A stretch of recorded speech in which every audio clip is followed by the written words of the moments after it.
Tapi kalaupun sudah jatuh bukan berarti final. Kalau sudah jatuh bukan berarti tidak bisa diperbaiki lagi. Kalau sudah jatuh bukan berarti tidak ada kesempatan lagi.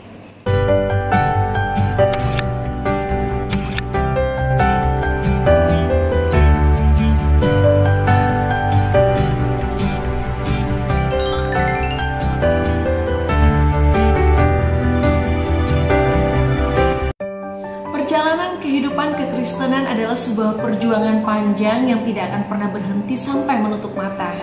Kalau suatu hari kita gagal untuk menyenangkan hati Allah karena kita melakukan sesuatu yang salah, kita harus bangkit kembali untuk membangun komitmen kita di hadapan Allah.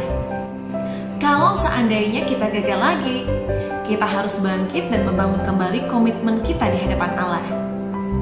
Artinya sahabat, tidak peduli seberapa banyak kalinya kita gagal untuk menyenangkan hati Tuhan karena kita melakukan sesuatu yang salah, kita harus bangkit lagi dan bangun komitmen baru lagi. Kita tidak boleh berhenti untuk berubah.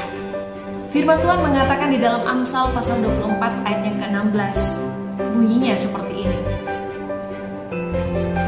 Sebab 7 kali orang benar jatuh, namun ia bangun kembali, tetapi orang fasik akan roboh dalam bencana. Ayat ini menunjukkan bahwa ada kemungkinan umat Tuhan untuk mengalami kejatuhan. Tapi kalaupun sudah jatuh bukan berarti final. Kalau sudah jatuh bukan berarti tidak bisa diperbaiki lagi. Kalau sudah jatuh bukan berarti tidak ada kesempatan lagi. Artinya sahabat kekasih Tuhan, selama seseorang masih menyadari kesalahannya dan mau untuk berubah, berarti Tuhan masih memberikan kesempatan bagi orang tersebut untuk mengalami kehidupan yang diperbaharui. Pembaharuan itu tidak mungkin terjadi bagi orang yang tidak mau untuk berubah atau bertobat. Bila kita menelaah firman Tuhan di dalam Ibrani pasal 12 ayat 3 sampai ayat yang ke-5, sahabat bisa melihat ayat ini.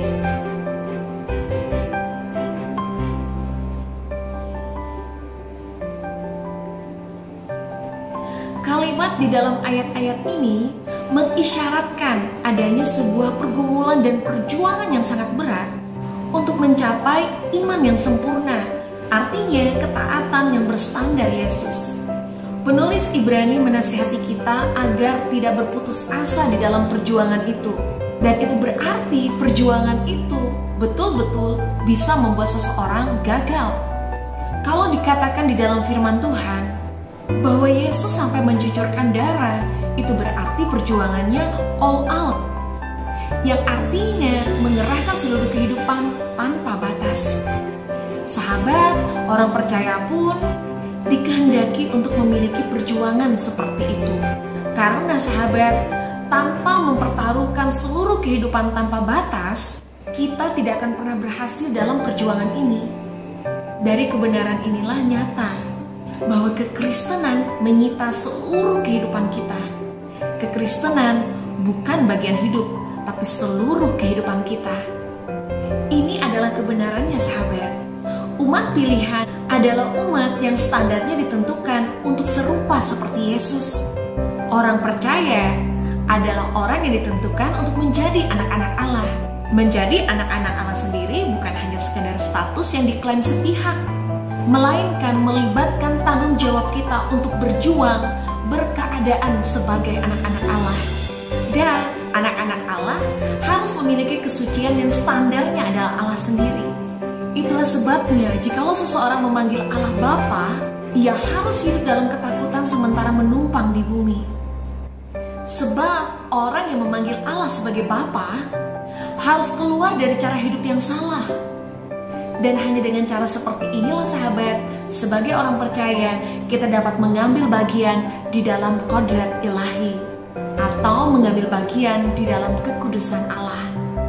Memang pada akhirnya dibutuhkan ketekunan dalam perjuangan ini sahabat. Kalau kita tekun dalam perjuangan untuk mengalami perubahan, maka perubahan akan benar-benar terjadi dan menjadi nyata. Perubahan hidup menjadi manusia seperti yang Allah kehendaki, memiliki ketaatan seperti Yesus dan iman yang sempurna. Perubahan secara bertahap dan signifikan ini dapat kita rasakan, dan tentunya orang-orang sekitar kita juga akan dapat merasakannya.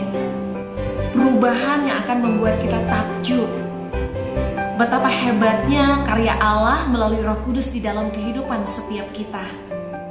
Bahwa keselamatan itu sendiri bukan hanya diyakini di dalam pikiran, melainkan dirasakan di dalam seluruh kehidupan. Bahkan orang lain pun akan merasakan perubahan itu. Dan pada akhirnya tidak bisa tidak, sahabat, terang hidup kita akan memancar, sehingga kita pun dapat menjadi surat yang terbuka atau saksi Kristus di tengah-tengah dunia yang gelap ini. Yesus dibangkitkan di dalam kehidupan kita, dan inilah tujuan dari keselamatan itu. Allah menghendaki kita serupa dengan anak tunggalnya. Karena itu, sahabat, teruslah berjuang. Bangkitlah ketika kau gagal. Bangunlah kembali komitmen di hadapan Allah. Satu hal yang pasti, tidak peduli seberapa banyak kalinya kita jatuh dan gagal untuk menyenangkan hati Allah karena kita melakukan sesuatu yang salah, kita harus bangkit kembali, bangun komitmen kembali di hadapan Tuhan. Dan kita tidak boleh berhenti untuk berubah.